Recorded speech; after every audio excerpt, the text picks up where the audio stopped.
Imagine this. It's the early 1970s. Humanity has already landed on the moon. Color television is becoming common in homes around the world. The Beatles have already changed music forever and broken up. Entire generations have grown up after the end of World War II. Yet hidden deep inside the jungles of a remote Philippine island, one man still believes the war is happening. Every day, he patrols the jungle with his rifle. He carefully maintains his uniform. He watches for enemy soldiers, and he waits patiently for orders that, unknown to him, will never come. This isn't a movie, this actually happened. Today, we're looking at the unbelievable story of Hiroo Onoda, the Japanese soldier who continued fighting for nearly 29 years after World War II had already ended. To understand how something like this could happen, we have to go all the way back to 1944. By this point, Japan was losing World War II. American forces were advancing across the Pacific, capturing island after island and pushing closer toward Japan.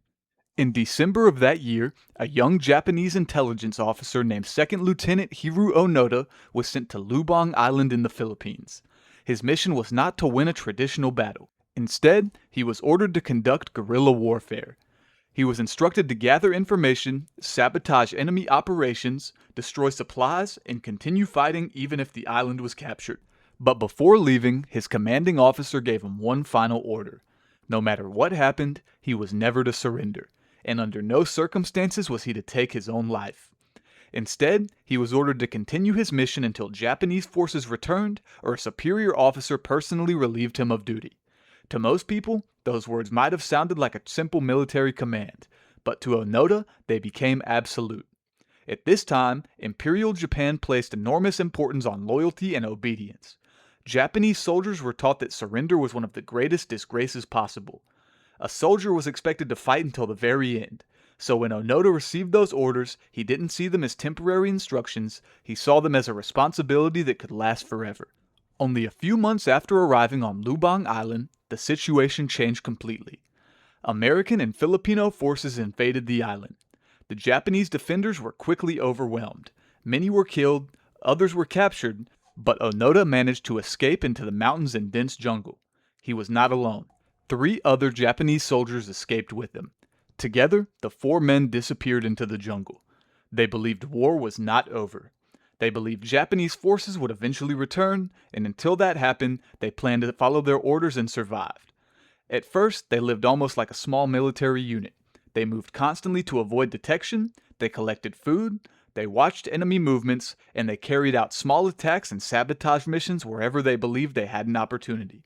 Weeks turned into months, months turned into years, but the rescue they expected never came. On August 15, 1945, Japan officially surrendered. World War II was over for almost everyone. The Allies knew that scattered Japanese soldiers were hiding throughout the Pacific, so they attempted to reach them. Aircraft dropped thousands of leaflets into the jungle announcing that the war had ended. The messages included official documents and information about Japan's surrender, but Onoda refused to believe them. From his perspective, the enemy had every reason to lie. He believed the leaflets were a psychological trick designed to make Japanese soldiers abandon their mission. After all, his commanding officer had already told him to never surrender, so he trusted his orders more than the evidence in front of him. The years that followed were incredibly difficult. The 4 men survived by eating whatever they could find. They gathered bananas, coconuts, wild plants, and hunted animals when possible. They stole rice and supplies from nearby farms. They repaired their damaged clothing. They protected their weapons from constant rain and humidity of the jungle. Life became a daily struggle against hunger, disease, insects, and exhaustion. But the hardest battle was psychological. The outside world had moved on, but inside the jungle, their war continued. Every sound could be an enemy patrol. Every airplane could be a sign of coming reinforcements. Every piece of information from the outside world was viewed with suspicion. They weren't simply hiding, in their minds they were still soldiers carrying out their mission. As the years passed, the group slowly became smaller. One soldier surrendered in 1950 after deciding the war really must be over. Onoda believed he had simply deserted. 2 years later, another soldier was killed during a confrontation with local forces. Only 2 men remained. For nearly 20 years, Onoda and his companion continued carrying out raids, burning crops, and occasionally exchanging gunfire with police. To the outside world, they weren't forgotten heroes, they were dangerous fugitives. Then, in 1972, tragedy struck again. Onoda's last remaining companion was killed during a clash with Philippine authorities. For the first time in decades, Onoda was completely alone. He continued living by himself in the jungle, still armed, still convinced Japan was at war, still waiting for orders. By this point, Onoda had spent nearly half of his life in the jungle. The world beyond the trees had become almost unimaginable. His daily routine rarely changed. Check the rifle, find food, watch for enemies, stay alive, and wait for the day his commanding officers would finally return. By now, almost 30 years had passed. Think about everything that had changed. The Second World War had ended, the Korean War had come and gone, the Vietnam War was even nearing its end. Entire generations had grown up having never experienced World War II, and yet somewhere on Lubang Island, one man still believed it was 1945. In 1974, something incredible happened. A young Japanese adventurer decided that he wanted to find three things: a panda, the abominable snowman, and Lieutenant Hiroo Onoda. Strangely enough, he found Onoda first. When he found him in the jungle, Onoda was friendly but firm. He explained that he would not surrender unless his original commanding officer personally relieved him of duty. Most people would have considered that impossible. But Japan tracked down his former commander, Major Yomichi Taniguchi. Nearly 30 years after giving those original orders, Taniguchi traveled to Lubang Island. Standing in the jungle, dressed in civilian clothing, he formally told Onoda that the war had ended decades earlier. His mission was over. Only then did Hiroo Onoda finally believe it. Imagine what that moment must have felt like.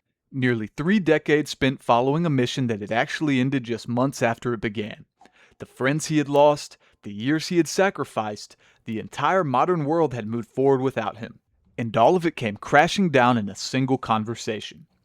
On March 9, 1974, Hiroo Onoda officially surrendered. These images shocked the world. He walked out of the jungle wearing his faded Imperial Japanese Army uniform.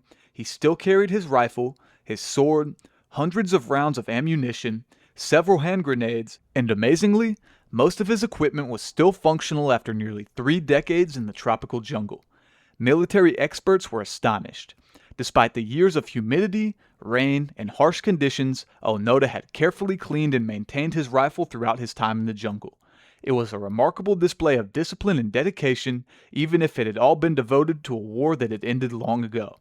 It looked like history itself had walked out of the forest. There was one difficult issue. During those 29 years, Onoda and his group had conducted raids that resulted in the deaths of around 30 people and injuries to many others. From the Philippine perspective, these weren't wartime battles anymore, they were crimes committed long after peace had been declared. However, Philippine President Ferdinand Marcos granted Onoda a pardon because he genuinely believed he was still following lawful military orders. The decision remains controversial even today. Some viewed Onoda as an extraordinarily loyal soldier. Others saw him as someone whose refusal to accept reality caused decades of unnecessary suffering. Both perspectives continue to be debated by historians. Was he an extraordinary example of discipline, or a tragic reminder of what can happen when unquestioning obedience overrides all evidence? After returning to Japan, Onoda became an international celebrity. Crowds welcomed him home, he appeared in newspapers around the world, but Japan had changed dramatically. The country he remembered from 1944 no longer existed. Modern cities had replaced much of the old Japan. Many people had different values than those he grew up with. After spending almost 30 years isolated in the jungle, adjusting to modern life proved extremely difficult. Eventually, he moved to Brazil for a time, where he worked on a cattle ranch before later returning to Japan. He eventually founded educational camps focused on outdoor survival, discipline, and self-reliance, hoping to pass on lessons from the incredible life he had lived. So, was Hiroo Onoda a hero, or was he simply a victim of extreme military indoctrination? The answer depends on who you ask. His story is undeniably one of incredible endurance. Very few people could survive nearly 3 decades alone in a tropical jungle. But it's also a reminder of how powerful belief can be. One order, one promise, one refusal to question what he had been told kept a war alive in one man's mind for almost 3 decades after the rest of the world had moved on. There were a handful of other Japanese holdouts discovered after World War II, but none of them became as famous as Hiroo Onoda. His story continues to fascinate historians because it seems almost impossible. It's a tale of survival, loyalty, isolation, and the devastating consequences of never accepting that the world has changed. If someone had told you that a World War II soldier was still fighting while astronauts were walking on the moon, you'd probably think it was fiction. But history is often stranger than anything Hollywood could ever write. And sometimes, the last battle doesn't end when the shooting stops, it ends when the last soldier finally believes the war is over.